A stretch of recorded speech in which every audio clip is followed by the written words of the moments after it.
For Reaper Metal Productions, I am Adam of Unbaptized Records, making a brand new video for you today. And today is part 3 of my 6-part series going over my guilty pleasures, quote-unquote guilty pleasures, specifically non-metal edition. So I'm going over albums by bands that I wouldn't imagine in a million years would fall under the remit of metal music. It is just music that I happen to like a lot or a little. As I've kind of mentioned in the previous videos, some of these bands I actually have enjoyed since I was a kid. Maybe stuff I heard on the radio that my parents liked, or stuff that I heard a song or two and I saw an album at a thrift store for like $1, and I'm like, you know what? I think it's fine to own this CD for just one song, given how cheap it is, just to have it archived in my collection of music. I do have a few bands that are similar to these, some of them that are the same bands that'll have like a 7-inch of, especially given the music out in the 60s, 70s, and 80s that I know and I like.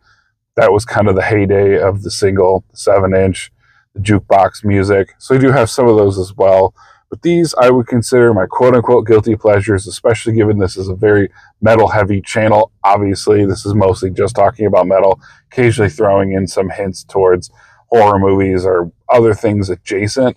But yeah, 99% of the content is going to be metal-related. So I figured it would be interesting to see what you all think of my collection of music that is non-metal, and I would consider it guilty pleasures. And I think everything I will show you falls under non-metal. I don't think there's another CD I own in my collection that is non-metal that I will not show. I think I'm showing everything I own in CD form that is not metal music. So that's sort of how I picked this as well. And again, a lot of these things I did grab from thrift stores. They were really cheap, $1 or $2. So I didn't necessarily go out of my way to pick these up like I will a metal album. I just kind of grabbed them because they're bands that I have heard of, artists I knew, songs I know here or there, especially growing up, hearing them on the radio, and I wanted to have a physical copy. So a lot of these are definitely classic in this specific pile, and the bottom are actually the first 2 releases I ever owned on CD. Not the physical versions I have here, but just the CDs, and at some point they got lost, but I rebought them again. First one is a best of, which of this type of music is definitely my favorite way to represent this music. I would rather have a greatest hits because chances are those are the songs I know the most, and this is the artist Van Morrison. So he does the song, I gotta find out here, Moondance. So if you're familiar with any song by him, it's probably Moondance. And really looking at the back, aren't too many other songs. I think I know the song Jackie Wilson Said. I definitely know the song Domino, Wild Night. Yep, I know Wild Night. Okay, so there's a couple of songs on here I know. But this was something where, Brown Eyed Girl. So that's another one. I'm sure, I can't imagine you have somehow escaped the phenomena back in the day that was the song Brown Eyed Girl on the radio. Maybe you did. Maybe you just don't own a transistor radio. Yeah, you should get that if you've ever heard the song. But this is an artist where this is perfect, man. I walked into Goodwill with my wife one day. We're looking around at DVDs or books or clothes. I'm like, I'm going to go wander through the CD section, especially the time I remember getting this. It might not have even been Goodwill.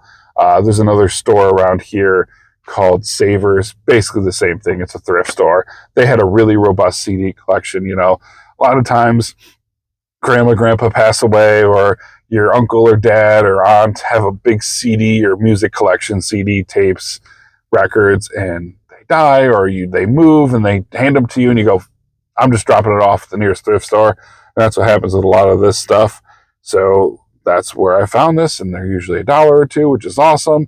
So I said, hey, I know at least 1 or 2 songs by this artist. I'm going to pick it up. And that's exactly what happened with this. And this is one of those CDs where I've seen they have multiple copies. So some of these going through this list, I've seen so many copies. Honestly, a few of these, almost every single time I go into a thrift store, if they have a nice enough CD section, which a lot of times they don't anymore, but the places that do have at least 100 CDs or more, almost guarantee there's certain albums here that I will find like every single time I go. So it's not like I'm missing out if I didn't grab it. But this is an artist where I was able to just kind of mention a few songs I do know by him that I do enjoy. So definitely a good pickup. Again, not sure if I necessarily call most of these guilty pleasures. Maybe some of the stuff it's guilty for like someone who mostly only listens to metal, if you're only known for listening to metal. but anyone who knows anything about me outside of this knows I do listen to the stuff pretty regularly. So it's not a surprise to them, but to the people who don't know me, which is most of you, this would be considered, again, the quote-unquote guilty pleasures, which I definitely enjoy going through this list, and I would especially be curious to see what some of you do like on this list, because this is so outside the normal realm of metal. I'd just be curious to see.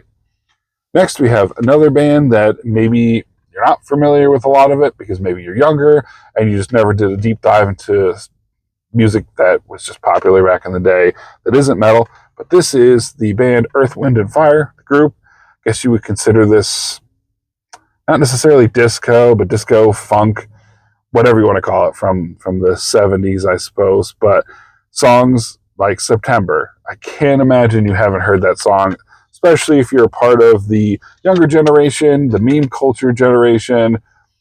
It would be kind of hard to imagine you haven't seen a meme of the September song.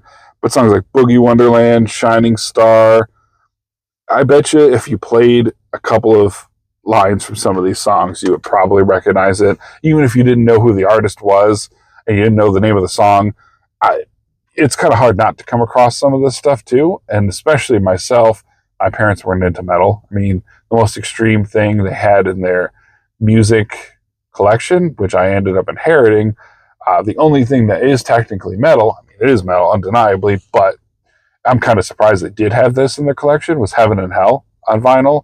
Everything else is like Fleetwood Mac and, John Cougar Mellencamp and stuff like that. So that's kind of the stuff I grew up listening to on the radio. And I actually do enjoy some of it, which again is kind of where this comes from. So that was definitely a group that I did like, and that style of music too. So them, Kool and the Gang, the Bee Gees. I do have I think it's Saturday Night Fever soundtrack LP at home. Stuff like that. I do enjoy songs here and there. And then this artist, I would probably say of all of the pop music, the older pop rock, these guys are 100% my favorite. And that is the band CCR, also known as Creedence Clearwater Revival. Mr. John Fogerty down here, some of his single stuff he did after leaving the band, I enjoy as well. But, oh man, almost everything. I mean, Bad Moon Rising, Down in the Corner, Fortunate Son, Traveling Band. It's kind of hard not to like this. Looking Out My Back Door. It's just such a classic band. Sad how they ended up. I'm not quite sure if this is exactly how they broke up, but there's John Fogerty in the band, and then two of the other band members were brothers, and one of the two brothers had a bad blood transfusion, going through, I think, something fairly regular at the hospital, and he ended up contracting HIV, which led to AIDS and his death. So that's really sad how that happened. I'm not sure if that's exactly what led to the breakup of the band. They may have already been broken up by then. But then John Fogerty went on to do stuff on his own, and then similar to bands like, Morbid Angel, where they have the different breakups of the band. I Am Morbid. Same with Venom, with Venom Inc. You had some of the original members continuing on, and then the vocalist continuing on. So I'm pretty sure their continuation was called Creedence Clearwater Revisited. Not something I would go see, because I think John Fogerty was kind of the nuts and bolts of the band. But this is one of those artists that I would definitely say, without a shadow of a doubt, outside of the metal scene and outside of the rock scene, the punk rock scene, which will give you a hint to maybe a future video, this is like my favorite band in that just non-metal style. So I love CCR. They're awesome. I enjoy them a lot. And if you don't like them, that's fine. I don't really give a shit. Next is a band I do own on LP as well. I think a few of these artists I own on LP, but that's mostly because I inherited that collection from my parents. This was definitely a thrift store find, and that is a greatest hits CD by the Eagles. Also one of those bands that I'm sure you know. And if you're really young and somehow you don't know who they are, Lying Eyes, maybe. I imagine, but it's not on here, but you definitely know Hotel California. So there's like Life in the Fast Lane, stuff like that. Take It Easy. Peaceful Easy Feeling. Songs like that. The older guys definitely know those. Those are classic radio hits. Again, not on here, but if you know anything by the Eagles, it's Hotel California. So that's not on there, and hopefully, which is really weird because it's the greatest hits. So yeah, that's very odd. Yeah. So this is incorrect saying it's their greatest hits, because clearly it's not if it doesn't have that song on there. That's a little weird. Last three releases, two artists. I have one that's doubled up here. These are the first two artists I ever actually liked and knew about and got their music. And it's really kind of a weird mix and really out of left field, especially the second one. First one is a very prolific musician.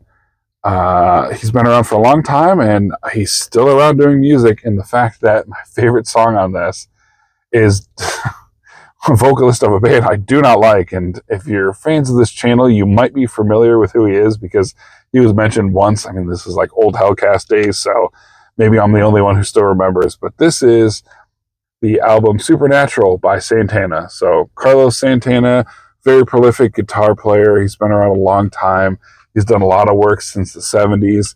This is a great release. And ironically enough, my favorite song is number 5, Smooth, featuring Rob Thomas of Matchbox 20, which is really, I mean, if I'm going to be embarrassed of anything in this list, and you might think it might have been some of the rap or the hip hop type stuff, no. It's being a fan of Rob Thomas from Matchbox 20. That is some deplorable nonsense, but for whatever reason, that song, when I was a kid especially, was one of my favorites. Don't know why. Very interesting that it is, but the rest of the stuff is pretty great too. Not a huge, like I'm not super familiar with all the different artists, but he definitely did a lot of work with other artists on here, which is pretty cool. Most people I mean, like Dave Matthews is on the second song. Like, Dave Matthews, don't even get me started on Dave Matthews Band. I don't want to be rude, but let's just say a lot of people I know like them, and it's just fucking boring, man. I don't want to get into it just in case people see it, but I'm not a fan of Dave Matthews. But yeah, I love Santana. He's just really great artist and great collaborator. And for whatever reason, that's the only song I will ever admit liking by Rob Thomas because his other music sucks really bad. And I remember Reaper made fun of it once, and it's just that early 90s, the bus jams, as he called it, because back in the day when you went to school, certain buses had radios on it, which is so weird. I actually thought I was the only one because when I went to high school, we did. And thank goodness for iPods because holy crap, some of the music on there was absolutely, I mean, you think some of this is deplorable, which okay, maybe to you it is, that's fine. But to me, if I like some of this and I find it deplorable, then it's got to be really bad. Oh man, some of that music, but especially Matchbox 20, that early 90s alternative rock stuff. Oh my God, there was just some of it was so bad. But kind of hard for me to say, and especially with this next one, you're going to be like, what the hell is wrong with you? But the second album I ever liked, for whatever reason, I still to this day cannot articulate why I enjoyed this artist. And there's one other person, I think, from the same part of the world who has a very similar style music that I also like. Again, maybe it's just being from the late 90s, early 2000s, but that's the artist Shaggy. So, Mr. Boombastic himself, just, yeah, it's so weird that I like this, but I remember this. I remember this album for the longest time, and then I didn't have it, and I'm like, okay, fine, and I ended up picking it up again. I owned it in high school and then lost it or sold it or threw it away, threw it in the fire. I'm not really sure, but I saw this at thrift store, of course, and picked it up. But oh man, songs like It Wasn't Me, that's always fun. And then I also found this, which I don't even know if I know any of this music, but it's the same artist, so I picked this up. So this is the album Boombastic, Mr. Boombastic himself. So interesting choice in music, I know, kind of weird, kind of random, like what the hell am I listening to? But again, you cannot say that I'm not an honest person. This is just an honest look into the music that I enjoy outside of metal. So I would be really curious to see of these albums, artists, what you also like. Let me know in the comments, and I will see you in the next video.